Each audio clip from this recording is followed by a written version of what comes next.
கழகத்தினுடைய நிறுவன தலைவர் புரட்சி தலைவர் பொன்மனச்செம்மல் மக்கள் திலகம் எம்ஜிஆர் அவர்களையும் காலமெல்லாம் ஏழை எளிய மக்கள் மீது அன்பும் பண்பும் பற்றும் பாசும் பரிவு கொண்டு நல்லாட்சி நடத்திய நம்முடைய இதய தெய்வ புரட்சி தலைவி மாண்புமிகு அம்மாவர்களையும் வணங்கி இன்று இங்கு இப்பொழுது நம்முடைய மன்னார்குடி இந்த புண்ணிய பூமியில் அனைத்து இந்திய அண்ணா திராவிட முன்னேற்ற கழக நம்முடைய தொண்டர்களுடைய உரிமையை மீட்கின்ற குழுவாக நடைபெற்றுக் கொண்டிருக்கின்ற நல் ஆலோசனை கூட்டத்தினுடைய தலைவர் திருவாரூர் மாவட்ட கழகத்தினுடைய ஆற்றல் மிகுந்த மாவட்ட கழக செயலாளர் அன்பிற்கினிய அருமை சகோதரர் தம்பிக்கோட்டை திரு சிவ நாராயணசாமி அவர்களை சிறப்பான கூட்டத்திற்கு வரவேற்புரை ஆற்றியிருக்கின்ற மன்னை கிழக்கு ஒன்றிய கழகத்தினுடைய செயலாளர் சிவ பக்கிரிசாமி அவர்களை, மன்னை மேற்கு ஒன்றிய செயலாளர் அன்பிற்குரிய திரு என் சேக் என்ற தினேஷ் அவர்களை, மன்னை நகர்கழகத்தினுடைய ஆற்றல் மிகு செயலாளர் அன்பு சகோதரர் திரு ப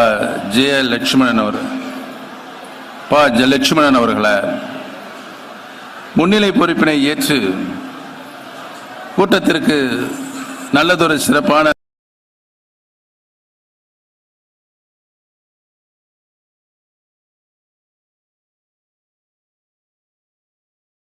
கழக மாநில எம்ஜிஆர் இளைஞரணிய துணை செயலாளர் திரு MKS செந்தில் அவர்களை சிறப்பான இந்த கூட்டத்திலே கலந்து கொண்டு இந்த கூட்டம் எதற்கு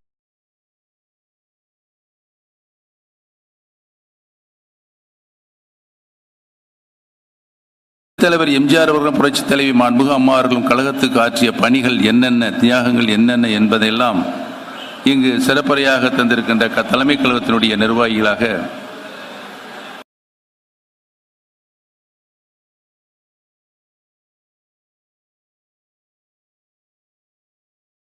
தூக்கி நிறுத்தி இந்த சோழமண்டலம் ஒரு காலத்தில் திமுகவின் ஆதரவு நிலை எடுத்திருந்த நிலையை மாற்றி அனைத்து இந்திய அண்ணா திராவிட முன்னேற்ற கழகத்தினுடைய நிலைக்கு அனைத்து இந்திய அண்ணா திராவிட முன்னேற்ற கழகத்தை கொண்டு வந்து சேர்த்த பெருமை திரு ஆர் வைத்திலிங்கம் அவர்களையே சாரும் என்பதை நான் இங்கு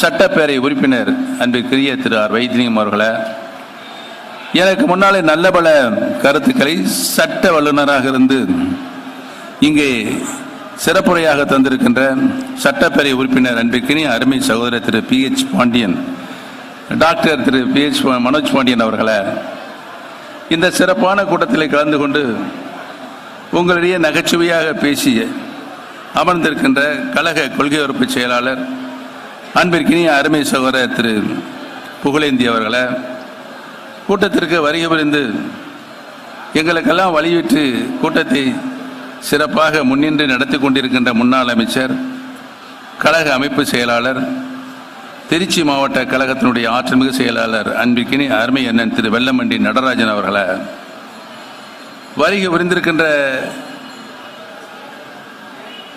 கழக IT விங்கினுடைய மண்டல செயலாளர் திரு ராஜகோபால் அவர்களை, வருகை புரிந்திருக்கின்ற மாநில மகளிர் அணி துணை செயலாளர் திருமதி இந்திரா ஈஸ்வரன் அவர்களை, இந்த சிறப்பான கூட்டத்திற்கு மாவட்ட கழக செயலாளர் சிவ நாராயணசாமியோடு இணைந்து இந்த கூட்டம் சிறப்புற நடைபெறுவதற்கு அனைத்து நிலைகளிலும் உறுதுணையாக நின்று பணியாற்றியிருக்கின்ற திருவாரூர் வருவாய் மாவட்டத்திலே உள்ளடக்கிய அனைத்து சட்டமன்ற தொகுதியில் உள்ளடக்கிய ஆற்றல் மிகுந்த மாவட்ட கழகத்தினுடைய பொறுப்பாளர்களே, நிர்வாகிகளே, ஆற்றல் மிகுந்த ஒன்றிய கழகங்களுடைய செயலாளர்களே, நிர்வாகிகளே, பொறுப்பாளர்களே, ஆற்றல் மிகுந்த நகர்கழகத்தினுடைய செயலாளர்களே, நிர்வாகிகளே, பொறுப்பாளர்களே, பேரூர் கழகத்தினுடைய நிர்வாகிகளே, செயலாளர்களே, நிர்வாகிகளே, பொறுப்பாளர்களே, வருகை புரிந்திருக்கின்ற கிளைக்கழகங்களுடைய நிர்வாகிகளே, செயலாளர்களே, பொறுப்பாளர்களே, கழகத்தின் பல்வேறு பொறுப்புகளில் தங்களை முழுமையாக ஈடுபடுத்திக் கொண்டு கடமையுணர்வோடு பணியாற்றிக் கொண்டிருக்கின்ற அத்தனை கழகத்தினுடைய நிர்வாகிகளை, பெரியோர்களை, தாய்மார்களே, பத்திரிகை மற்றும் தொலைக்காட்சி நண்பர்களே, உங்கள் அத்தனை பேர்களுக்கும் என்னுடைய பணிவான நன்றி கலந்த நல் வணக்கத்தினை இந்த நல்ல நேரத்திலே தெரிவித்துக் கொள்ள கடமைப்பட்டிருக்கின்றேன். இன்று இங்கு இப்பொழுது எனக்கு முன்னாலே பேசியவர்கள் கழகம் இன்றைக்கு இருக்கின்ற நிலை, நாம் எந்த நிலையை எடுக்க வேண்டும், இன்றைக்கு தன்னிச்சையாக தானே மகுடம் சூட்டிக் கொண்டவர்கள். இன்றைக்கு நம்முடைய புரட்சித் தலைவர் எம்ஜிஆர் அவர்கள் வகுத்து தந்த பாதை, அதை அப்படியே தடம் மாறாமல் தடம் புரளாமல் மாண்புமிகு அம்மா அவர்கள் நடந்து வந்த அந்த சத்திய பாதையிலிருந்து விட்டு விலகி கழகத்தை ஒரு மிகப்பெரிய அதலபாலத்தில் தள்ளி கொண்டிருக்கின்ற நம்பிக்கை துரோகிகளுக்கு தக்க பாடம் புகட்ட வேண்டும். மீண்டும் அனைத்து இந்திய அண்ணா முன்னேற்ற கழகம் புரட்சி தலைவர் எம்ஜிஆருடைய தர்ம பாதையில் புரட்சி தலைவி மாண்புமிகு அம்மா அவர்கள் அந்த பாதையை தடம்பெறாமல் நடத்தி வந்த பாங்கினை நாம் வென்றாக வேண்டும் என்ற சூழ்நிலையில் இன்றைக்கு நாம் இங்கே குழுமி இருக்கின்றோம். புரட்சி தலைவர் எம்ஜிஆர் அவர்கள் 1972 அனைத்து இந்திய அண்ணா முன்னேற்ற கழகம் என்ற நம்முடைய இயக்கத்தை தோற்றுவித்து மக்களுடைய அன்பையும் தொண்டருடைய நன்மதிப்பையும் பெற்று 3 முறை யாராலும் வெல்ல முடியாத முதலமைச்சராக நல்ல பல ஆட்சிகளை நல்ல பல சிறப்புகளை நாட்டு மக்களுக்கு அர்ப்பணித்த முதலமைச்சராக புரட்சி தலைவர் எம்ஜிஆர் அவர்கள் வலம் வந்தார்கள்.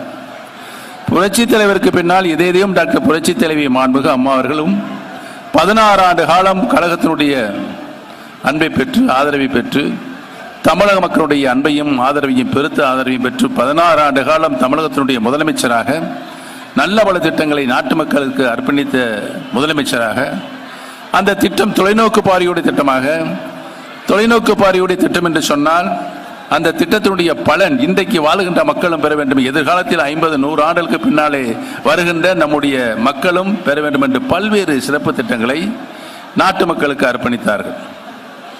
புரட்சி தலைவர் எம்ஜிஆர் அவர்கள் 1972 அனைத்து இந்திய அண்ணா முன்னேற்ற கழகத்தை தொடங்கினார்கள். இயக்கம் தொடங்கப்பட்ட காலத்தில் இந்த இயக்கம் எந்த கொள்கையின் அடிப்படையில் எந்த கழக சட்ட விதிகளின் அடிப்படையில் இயங்க வேண்டும் என்று பல்வேறு சட்ட விதிகளை புரட்சி தலைவர் அவர்கள் உருவாக்கினார்கள். அதைத்தான் புரட்சி தலைவர் எம்ஜிஆர் அவர்களும் கடந்து வந்து மக்களுடைய ஆதரவையும் தொண்டர்களுடைய ஆதரவையும் பெற்றார்கள். மாண்புமிகு அம்மா அவர்களும் அந்த சட்ட விதிகள் தான் நடந்தார்கள் என்பதுதான் அனைத்து இந்திய அண்ணா முன்னேற்ற கழகத்தினுடைய வரலாறு. பல்வேறு சட்ட விதிகள், அந்த சட்ட விதிகள் எல்லாம் சில சட்ட விதிகள் இருக்கின்றன. அந்த விதிகளை எல்லாம் நேரத்திற்கு தகுந்தாற் போல் மாற்றவோ திருத்தம் செல்லவோ என்று செய்து கொள்ளலாம் என்று அந்த சட்ட விதியில் சேர்க்கப்பட்டது. ஆனால் ஒரே ஒரு சட்ட விதியை மட்டும் புரட்சி தலைவர் எம்ஜிஆர் அவர்கள் திருத்தம் செய்யவோ மாறுதல் செய்யவோ ரத்து செய்யவோ கூடாது என்று மாண்புமிகு புரட்சி தலைவர் எம்ஜிஆர் அவர்கள் வகுத்து தந்தார்கள். ஏனென்று சொன்னால் இந்த அனைத்து இந்திய அண்ணா முன்னேற்ற கழகம் என்ற இயக்கம் தொடங்கப்பட்டது தொண்டர்களுக்காக. பின்பு இந்த இயக்கம் தொண்டர்களுக்கான இயக்கமாக உருவெடுத்து மக்கள் இயக்கமாக மாற்றிய பெருமை புரட்சி தலைவர் எம்ஜிஆர் அவர்களே சாரும். கழகத்தினுடைய உச்சபட்ச பதவி தலைமை பொறுப்பு பொதுச் செயலாளர் பதவி. அந்த பொதுச் செயலாளர் பதவியை உருவாக்குவதற்கு அந்த பொதுச் செயலாளர் பதவிக்கு யாரை தேர்ந்தெடுக்கின்ற உரிமையை புரட்சி தலைவர் எம்ஜிஆர் அவர்கள் கழகத்தினுடைய அடிப்படை உறுப்பினர்களுக்கு அவர்களுக்கு உரிமையாக தந்தார்கள். கழகத்தினுடைய பொதுச் செயலாளர் பதவியை கழகத்தில் இருக்கின்ற அத்தனை அடிப்படை உறுப்பினர்களும் அவர்களுக்கு உரிமையான தேர்தல் மூலமாக தேர்வு செய்யப்பட வேண்டும் என்ற விதியை உருவாக்கினார்கள்.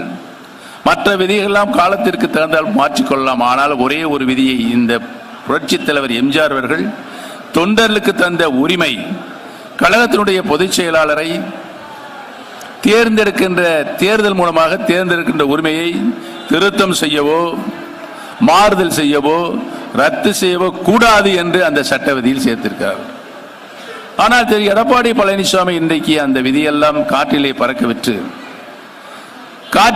விட்டதோடு மட்டுமல்லாமல் காலிலே போட்டு மிதித்து கழகத்தினுடைய பொதுச் செயலாளர் பதவிக்கு போட்டியிட வருகின்றவர்கள் யாராக இருந்தாலும் புரட்சித் தலைவர் எம்ஜிஆர் அவர்கள் சாதாரண தொண்டர்கள் அடிப்படை உறுப்பினர் போட்டியிடலாம் என்ற விதி இருந்தது. இன்றைக்கு பொதுச் செயலாளர் பதவிக்கு போட்டியிடுகின்ற 10 மாவட்ட செயலாளர்கள் முன்மொழிய வேண்டும், 10 மாவட்ட செயலாளர்கள் வழிமொழிய வேண்டும். 5 வருடம் போட்டியிடுகின்றவர் தலைமை கழகத்தின் நிர்வாகியாக இருக்க வேண்டும் என்று. யாரால் முடியும்? சாதாரண தொண்டன் போட்டியிட முடியுமா? பொதுச் செயலாளர் பதவிக்கு வர முடியுமா? முடியாது. மிட்டாதார்கள், மிராசார்கள், ஜமீன்தார்கள், ராஜபரம்பரையில் வந்தவர்கள், கோடிகளை குவித்து வைத்துக் கொண்டவர் தான் இந்த பதவிக்கு வர முடியும். யார் வர முடியும்?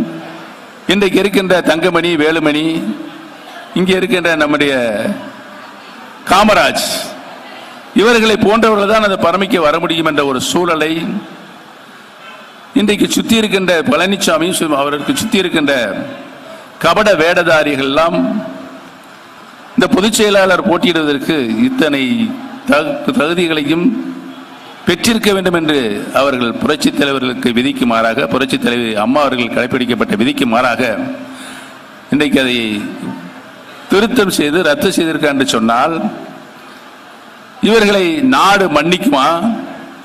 அனைத்து இந்திய அன்னார முன்னேற்ற கழகம் உருவாவதற்கு ரத்தம் சிந்தி பாடுபட்ட தொண்டர்கள், தன்னுயிரை தந்த தொண்டர்கள், இவருடைய ஆன்மா மன்னிக்குமா?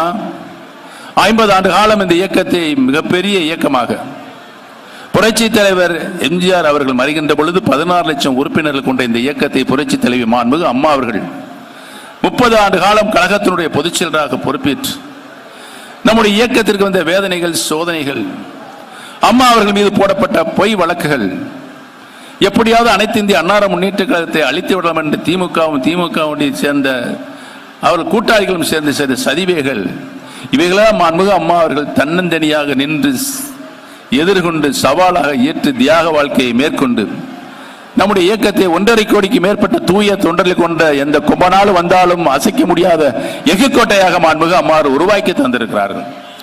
இந்த இயக்கத்தில் சாதாரண தொண்டனாக இருப்பதே மிகப்பெரிய பெருமை என்ற நிலையை மாண்புமிகு அம்மா உருவாக்கி தந்திருக்கிறார்கள்.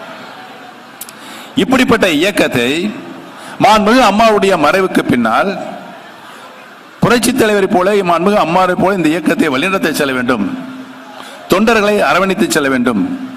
புரட்சித் தலைவர் உருவாக்கிய சட்டவிதி, கழகத்தினுடைய சட்டவிதி காப்பாற்றப்பட வேண்டும். அதைத்தானே மாண்புமிகு அம்மா அவர்களும் கடந்து வந்தார்கள். அந்த பாதையை, தர்மத்தின் பாதை, நீதியின் பாதையில் என்றுதான் நாம் உறுதியாக நின்று பல்வேறு அமைப்புகளை உருவாக்கினோம். என்ன அமைப்புகளை உருவாக்கினோம்? அம்மா அவர்கள் தான் கழகத்தினுடைய நிரந்தர பொதுச் செயலாளர் என்ற உச்சபட்ச மரியாதையை மாண்புமிகு அம்மா அவர்களுக்கு நாமெல்லாம் ஒன்று கூடி கழகத்தினுடைய பொதுக்குழுவில் தீர்மானமாக நிறைவேற்றினோம். அதற்கு மாற்றாக ஒருங்கிணைப்பாளர், இணை ஒருங்கிணைப்பாளர் என்ற பதவி உருவாக்கப்பட்டது. அந்த பதவியின் தான் இந்திய தேர்தல் ஆணையம் சின்னம் வழங்கப்பட்டது, கட்சியுடைய பதவி வழங்கப்பட்டது, பொறுப்புகள் வழங்கப்பட்டது. அவைத்தலைவராக இருந்த திரு மதுசூதனன் அண்ணன் அவர்களுக்கும் ஒருங்கிணைப்பாளர் இருந்த எனக்கும் தீர்ப்பின் மூலமாக இரட்டை இலையும் கட்சியினுடைய அனைத்து நிலைகளில் உள்ள பொறுப்புகளும் எங்களுக்கு வழங்கப்பட்டது. இடைச்செயலாக பழனிசாமி அவர்கள் இணை ஒருங்கிணைப்பாக வந்தார். தொடரட்டும் என்று வெற்றி பெற்றோம். 5 ஆண்டுகளுக்கு பின்னால் நடைபெற்ற கழக அமைப்பு ரீதியான தேர்தலில் மீண்டும் ஒருங்கிணைப்பாளர், இணை ஒருங்கிணைப்பாளர் தேர்தல், எப்படி பொதுச் செயலாளர் தேர்தல் மூலமாக எடுக்க வேண்டுமோ அதே முறையிலான தேர்தலில் தேர்தல் படி ஒருங்கிணைப்பாளர் பதவிக்கு நானும் என்னையும் இணை ஒருங்கிணைப்பாளருக்கு பழனிசாமி தேர்வு செய்யப்பட்டார்கள். எல்லாமே முடிஞ்சிச்சுங்க. கரெக்டாக 2 மாதம் கழிச்சு அவருடைய ஆழமான மனதில் இருக்கின்ற நம்பிக்கை துரோகத்தை எப்படி முதலமைச்சராக இருக்கும் பொழுது என்னென்ன செய்தாரோ அதையெல்லாம் இப்பொழுது கழகத்தினுடைய உள்ளே கொண்டு வர என்று எண்ணி அமைச்சர்கள் எல்லாம் அழைத்து பல்வேறு ஆசை வார்த்தைகளை அவரிடம் சொல்லி, எப்படி வேணாலும் நீங்கள் சம்பாதிச்சுக்கோங்க, ஆனால் நான் சொல்லுகிறபடிதான் நீங்கள் கேட்க வேண்டும், கழகம் எப்படி செயல்படும் என்று சொல்லி அவர்களும் பணம் திரட்டுவதற்கு மட்டுமே ஆசைப்பட்டு இன்றைக்கு எடப்பாடி சொல்லுகின்ற சொல்லுபடி கேட்டு கட்சியை இன்றைக்கு சின்னாபண்ணப்படுத்தி இருக்கிறார்கள். 2 மாதத்தில் என்ன வந்தது? தேர்தல் மூலமாக ஒருங்கிணைப்பாளர், இணை ஒருங்கிணைப்பாளர் தேர்தல் முடிவுபட்டு 4.5 வருடம் அவர் சொன்ன அத்தனை அரசாங்க பணிகளுக்கெல்லாம் ஒத்துழைப்பு தந்து இவைகளையும் செய்து முடித்ததற்கு பின்னால் இந்த இயக்கத்தை எப்படியாவது தன் இரும்பு பிடிக்கல் கபலீகரம் செய்ய வேண்டும், அபகரிக்க வேண்டும் என்று நினைத்து அவர் செய்த சதி வேலையினுடைய நிலை இன்றைக்கு அவரே நிலை தருமாறி, அவர் எடுத்த முடிவு அடிப்படை தொண்டர்கள் விரும்பவில்லை, பொதுமக்கள் விரும்பவில்லை என்ற நிலைக்கு வந்த பிறகு இன்றைக்கு என்ன செய்வது என்று புரியாமல் தடுமாறி நம்பிக்கை துரோகத்தின் உச்ச நிலைக்கு அவர் சென்று விட்டார். 4.5 வருடம் ஒத்துழைப்பு கொடுத்த எங்களுக்கும் அவர்கள் என்ன காரணம் சொன்னார்கள்? கழகத்தினுடைய பொதுச் செயலராக பழனிசாமி வந்தால் இன்றைக்கு அவர்தான் பிரமாதமா ஆட்சி நடத்துகிறார், நல்ல முதலமைச்சராக விளங்குகிறார், மீண்டும் அவரே முதலமைச்சராக வர வேண்டும் என்பதெல்லாம் அவர் சொல்லி மற்றவர்களெல்லாம் அதை தலைமை கழகத்திலே கூட்டமாக போட்டு பேசினார்கள். சரி, அதுக்கும் ஒத்துக்கிட்டோம், கழகத்தில் எந்த விதமான பிளவும் வரக்கூடாதுன்னு சொல்லி. இது எல்லாம் முடிஞ்ச பிறகு பொதுக்குழு கூட்டப்பட்டு அந்த பொதுக்குழுவில் எவ்வளவு வன்முறை வெறியாட்டங்கள் நடைபெற்றது என்பதையெல்லாம் நீங்கள் நேரடியாக தொலைக்காட்சி மூலமாக பார்த்தீர்கள். இங்கே வந்து நேற்று வந்து பழனிசாமி பேசியிருக்கார். தாய் போல் மதித்திருந்தமா தலைமை கழகத்தை. யாருப்பா அடிச்சது?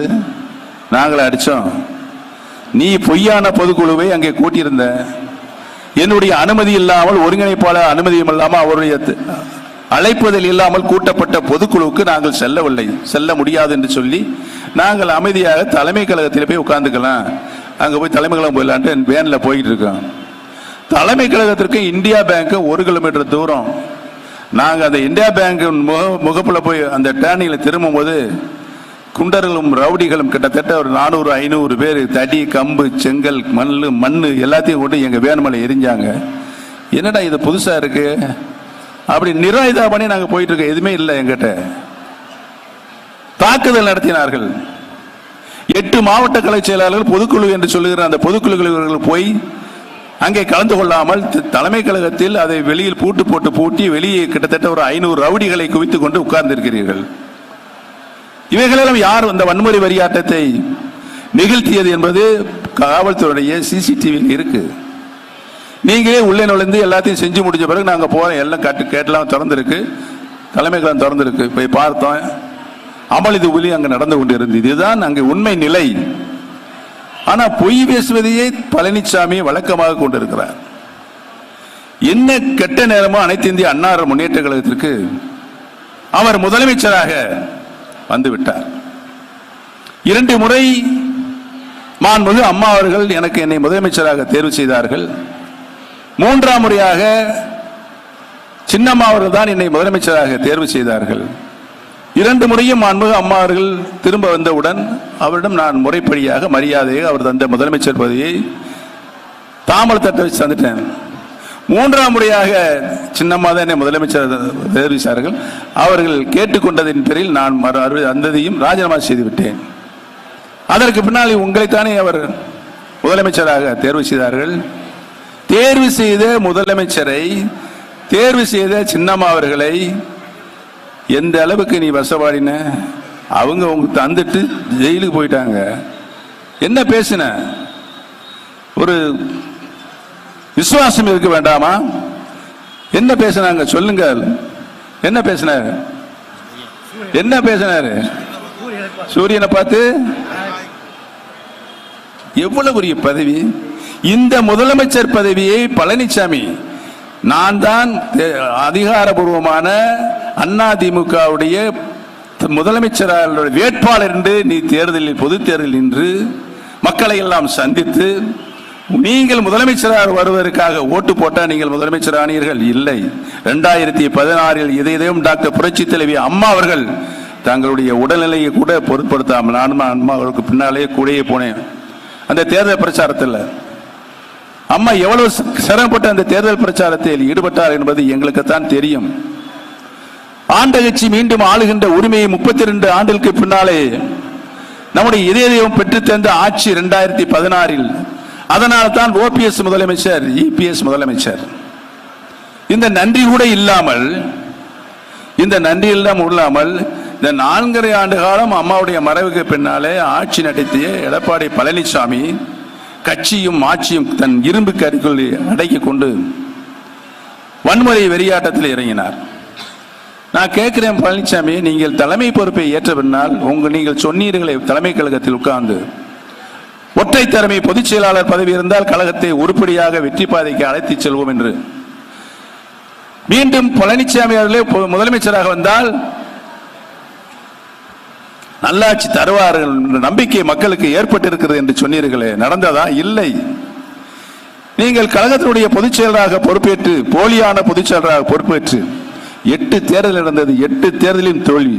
ஊரக உள்ளாட்சி தேர்தல், நகராட்சி தேர்தல், மாநகராட்சி தேர்தல், பேரூராட்சி தேர்தல், நடைபெற்று முடிந்த சட்டமன்ற பொது தேர்தல், அதற்கு பின்னாலே நடந்த நாடாளுமன்ற தேர்தல்.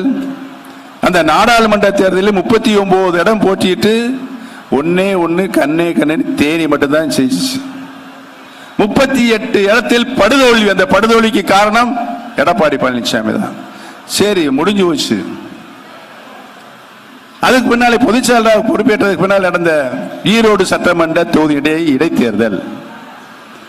இடைத்தேர்தலில் நான் தனியாக இயங்கிட்டு இருக்கேன். டிடிவி தினகரன் அம்மா மக்கள் முன்னேற்ற கழகம் கட்சி ஆரம்பிச்சு தனியாக இயங்கிக்கிட்டு இருக்காரு.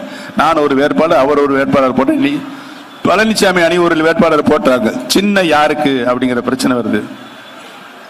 சின்னத்தை தற்காலிகமாக நீதிமன்றத்தின் மூலமாக இரட்டை எல்லை பழனிசாமிக்கு வழங்கப்பட்டு விட்டது. திரு அண்ணாமலை அவர்கள், பாரதிய ஜனதா கட்சியினுடைய மாநில தலைவர் திரு அண்ணாமலை அவர்கள் எங்களை எல்லாம் தொடர்பு கொண்டு நடைபெறுகின்ற தேர்தல் கொங்கு மண்டல தேர்தல். கொங்கு மண்டலம் அனைத்து இந்திய அன்னார முன்னேற்ற கழகத்தினுடைய கோட்டையாக திகழ்ந்து கொண்டிருக்கின்ற தேர்தல். நீங்கள் ஒரு வேட்பாளரும் டிடி தினகரன் அவர்கள் ஒரு வேட்பாளரும் என்றால் அதிமுக ஓட்டு இரட்டைகளை ஓட்டு பிரியக்கூடிய வாய்ப்பு இருக்கிறது என்று சொன்னார்கள். ஒத்துக்கொண்டோம். அதனால் தானே இரட்டைகளை ஜெயிக்க வேண்டும் என்றுதான் நாங்கள் 2 பேரும் வாபஸ் பெற்றோம். வேட்பாளர்கள் நான் பெற்றேன், திரு டிடி தினகரன் சார் அவர்களும் வாக்கு பெற்றார்கள். என்ன நடந்தது? ஈரோடு மாவட்டம் கொங்கு மண்டலம் அனைத்து இந்திய அன்னார முன்னேற்ற கழகத்தினுடைய கோட்டை, புரட்சி தலைவருடைய கோட்டை, புரட்சி தலைவி மாண்புமிகு அம்மாவுடைய கோட்டை. 1989 மாண்புமிகு அம்மா தன்னந்தனியாக சேவல் சின்னத்தில் நின்றபோது 5 சட்டமன்ற தொகுதிகளை பெற்று வெற்றி பெற்ற மாவட்டம் ஈரோடு மாவட்டம். அந்த ஈரோடு மாவட்டத்தில் இரட்டை இலை சின்னம் 66,000 வாக்குகள் வித்தியாசத்தில் தோல்வியை ஏற்படுத்திய ஒரே நபர் திரு எடப்பாடி பழனிசாமி என்பது நிறுவனர். அப்ப என்னாச்சு? தொண்டர்கள் உங்களை விரும்பவில்லை, பொதுமக்கள் உங்களை விரும்பவில்லை. கொங்கு மண்டலத்தில் அனைத்து இந்திய அன்னார முன்னேற்றத்தினுடைய கோட்டையில் நீங்கள் தலைமையேற்று நடத்திய இந்த தேர்தலில் 66,000 வாக்கு வித்தியாசத்தில் நீங்கள் தோல்வியடை என்று சொன்னால் அந்த தோல்விக்கு முழு பொறுப்பு யாரு? சத்தம் போட்டு சொல்லுங்க. இப்போதையும் அங்க திருச்சியை தாண்டி போய்கிட்டு இருக்காரு. திருச்சியை தாண்டி அந்த ஆள் இப்போதையும் போயிட்டு இருக்க. சத்தம் போட்டு சொல்லுங்க.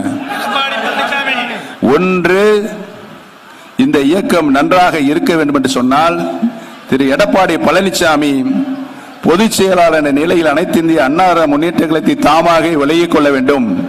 இல்லை என்று சொன்னால் இந்த நாடாளுமன்ற தேர்தல் முடிந்த பின்னால் அனைத்து இந்திய அன்னார முன்னேற்ற கழகத்தின் தொண்டர்கள் திரு பழனிசாமியை அனைத்து இந்திய அன்னார முன்னேற்ற கழகத்தை துடைத்து எறிவார்கள் என்பதை இந்த கூட்டத்தின் மூலமாக தெரிவித்துக் கொள்ள கடமைப்பட்டிருக்கிறார். அதுதான் நடக்க போகுது. ஒரு மாயையை அவர் சுத்திட்டு இருக்கார்.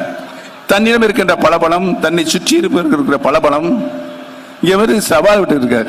எங்க வந்து தஞ்சை தரணியில் அரசியல் விழிப்புணர்ச்சி கொண்ட பெருமக்கள் வாழ்கின்ற இந்த புண்ணிய பூமியில் இங்க வந்து சவால், வெற்றி சவால்.